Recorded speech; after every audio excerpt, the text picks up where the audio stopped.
ಬೆಂಗಳೂರಿನ ಮತ್ತಿಕೆರೆ ಬಳಿ ಇರುವ ರಾಮಯ್ಯ ಇನ್ಸ್ಟಿಟ್ಯೂಟ್ ಆಫ್ ಮ್ಯಾನೇಜ್ಮೆಂಟ್ನ 29ನೇ ವಾರ್ಷಿಕ ಘಟಿಕೋತ್ಸವವು ಯಶಸ್ವಿಯಾಗಿ ನೆರವೇರಿದೆ. ಶೈಕ್ಷಣಿಕ ಮತ್ತು ಪಠ್ಯೇತರ ಚಟುವಟಿಕೆಗಳಲ್ಲಿ ಅತ್ಯುತ್ತಮವಾದ ಸಾಧನೆ ಮಾಡಿದ ವಿದ್ಯಾರ್ಥಿಗಳಿಗೆ ಚಿನ್ನ ಮತ್ತು ಬೆಳ್ಳಿಯ ಪದಕಗಳನ್ನು ನೀಡಿ ಗೌರವಿಸಲಾಯಿತು. ಈ ಬ್ಯಾಚ್ನ ಅತ್ಯುತ್ತಮ ಶೈಕ್ಷಣಿಕ ಸಾಧನೆ ಮತ್ತು ಸರ್ವತೋಮುಖ ಶ್ರೇಷ್ಠತೆಗಾಗಿ ಪೂಜಾ ಸಾಸನೂರ್ ಅವರು ಚಿನ್ನದ ಪದಕವನ್ನ ತಮ್ಮದಾಗಿಸಿಕೊಂಡರು. ಮುಖ್ಯ ಅತಿಥಿಗಳು ಮತ್ತು ಇತರ ಗಣ್ಯರು ಎಲ್ಲಾ ಪದವೀಧರರಿಗೆ ಸ್ನಾತಕೋತ್ತರ ಡಿಪ್ಲೊಮಾ ಪ್ರಮಾಣ ಪತ್ರಗಳನ್ನು ವಿತರಿಸಿದರು.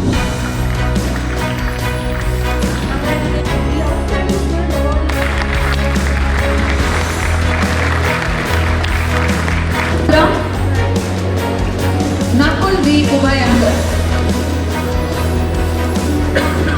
ಹರ್ಷ್ ಗೋದಾರ.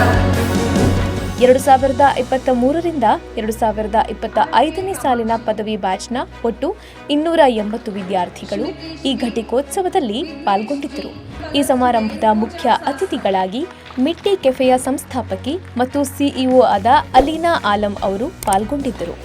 ಗೋಕುಲ ಎಜುಕೇಷನ್ ಫೌಂಡೇಶನ್ನ ನಿರ್ದೇಶಕರು ಮತ್ತು ಕಾರ್ಯದರ್ಶಿಗಳಾದ ಎಂಆರ್ ಆನಂದರಾವ್, ಇಂಜಿನಿಯರಿಂಗ್ ಮತ್ತು ಜನರಲ್ ಸೈನ್ಸಸ್ ಜಿಇಎಫ್ನ ಮುಖ್ಯ ಕಾರ್ಯನಿರ್ವಾಹಕರು ಡಾಕ್ಟರ್ ಪಾರ್ಶ್ವನಾಥ್ ಎಚ್ಪಿ, ಜಿಇಎಫ್ನ ಇ&ಜಿಎಸ್ ಹಣಕಾಸು ಮುಖ್ಯಸ್ಥರಾದ ಜಿ ರಾಮಚಂದ್ರ, ಆರ್ಎಂಐ ಪ್ರೊಫೆಸರ್ ಮತ್ತು ಡೀನ್ ಡಾಕ್ಟರ್ ಎವಿ ಅರುಣ್ ಕುಮಾರ್ ಮತ್ತು ಆರ್ಎಂಐನ ರಿಜಿಸ್ಟ್ರಾರ್ ಡಾಕ್ಟರ್ ಸವಿತಾರಾಣಿ ರಾಮಚಂದ್ರನ್ ಅವರು ವೇದಿಕೆ ಮೇಲೆ ಉಪಸ್ಥಿತರಿದ್ದರು. ಪದವಿ ಪಡೆಯುತ್ತಿರುವ ವಿದ್ಯಾರ್ಥಿಗಳು, ಪೋಷಕರು, ರಾಮಯ್ಯ ಸಮೂಹ ಸಂಸ್ಥೆಗಳ ಮುಖ್ಯಸ್ಥರು, ಪತ್ರಿಕಾ ಪ್ರತಿನಿಧಿಗಳು, ಹಳೆಯ ವಿದ್ಯಾರ್ಥಿಗಳು, ಆಡಳಿತ ಮತ್ತು ಶೈಕ್ಷಣಿಕ ಮಂಡಳಿಯ ಸದಸ್ಯರ ಮಹಾ ಸಂಗಮವೇ ಏರ್ಪಟ್ಟಿತ್ತು. ದಿವ್ಯಾಂಗರಿಗೆ ಉದ್ಯೋಗಾವಕಾಶಗಳನ್ನು ನೀಡುವ ಮೂಲಕ ಅವರ ಜೀವನವನ್ನು ಹೇಗೆ ಬದಲಾಯಿಸಬಹುದು ಎಂಬ ಬಗ್ಗೆ ಹಾಗೂ ತಾವು ಮಿಟ್ಟಿ ಕೆಫೆಯನ್ನ ಕಟ್ಟಿದ ಸ್ಫೂರ್ತಿದಾಯಕ ಪ್ರಯಾಣವನ್ನ ಘಟಿಕೋತ್ಸವ ಭಾಷಣದಲ್ಲಿ ಮುಖ್ಯ ಅತಿಥಿ ಅಲೀನಾ ಆಲಂ ಅವರು ಹಂಚಿಕೊಂಡರು. ಕೊನೆಯಲ್ಲಿ ನಮ್ಮೆಲ್ಲರ ಬಳಿಯೂ ಜಗತ್ತನ್ನು ಬದಲಾಯಿಸುವ ಕೀಲಿ ಇದೆ ಎಂಬ ಸಂದೇಶ ಸಾರಿದ್ದು ಸಾರ್ಥಕವಾಗಿತ್ತು.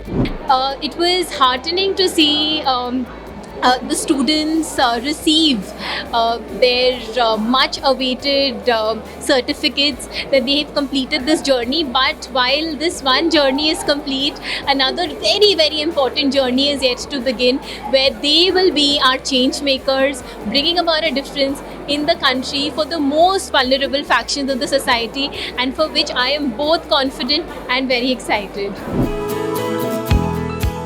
ಗೋಕುಲ ಎಜುಕೇಷನ್ ಫೌಂಡೇಶನ್ನ ಅಧ್ಯಕ್ಷರಾದ ಡಾಕ್ಟರ್ ಎಂಆರ್ ಸೀತಾರಾಮ್ ಮತ್ತು ಆರ್ಎಂಐ ನಿರ್ದೇಶಕರು ಹಾಗೂ GEF trustee doctor MR Pattabhiram ಅವರು ತಮ್ಮ ಸಂದೇಶಗಳ ಮೂಲಕ ವಿದ್ಯಾರ್ಥಿಗಳಿಗೆ ಶುಭ ಹಾರೈಸಿದರು.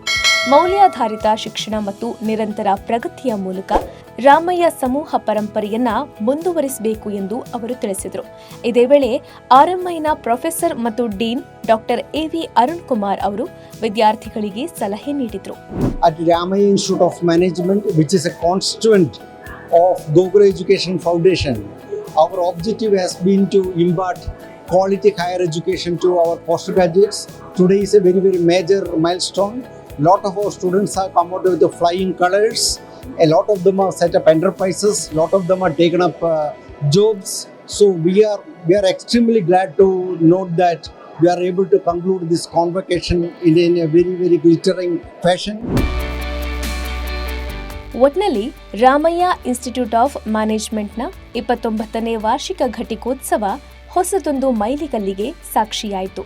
ವ್ಯಾಸಂಗದಲ್ಲಿ ಅಮೋಘ ಸಾಧನೆ ತೋರಿದ ವಿದ್ಯಾರ್ಥಿಗಳಿಗೆ ಬೆಳ್ಳಿ ಹಾಗೂ ಬಂಗಾರದ ಪದಕ ನೀಡಿ ಗೌರವಿಸಿದ್ದು ಎಲ್ಲರಿಗೂ ಸಂತಸದ ಸಂಗತಿ. Bureau report, boss TV Kannada. Latest ಹಾಗೂ ಇಂಟ್ರೆಸ್ಟಿಂಗ್ ಸುದ್ದಿಗಳಿಗಾಗಿ ಬಾಸ್ ಟಿವಿ ಕನ್ನಡ ಚಾನೆಲ್ನ ಸಬ್ಸ್ಕ್ರೈಬ್ ಮಾಡಿ. ಹಾಗೆಯೇ ಬೆಲ್ ಐಕಾನ್ ಪ್ರೆಸ್ ಮಾಡಿ. ಇದರ ಜೊತೆಗೆ ಫೇಸ್ಬುಕ್, ಇನ್ಸ್ಟಾಗ್ರಾಮ್, ಎಕ್ಸ್ನಲ್ಲೂ ಮಿಸ್ ಮಾಡದೆ ಫಾಲೋ ಮಾಡಿ.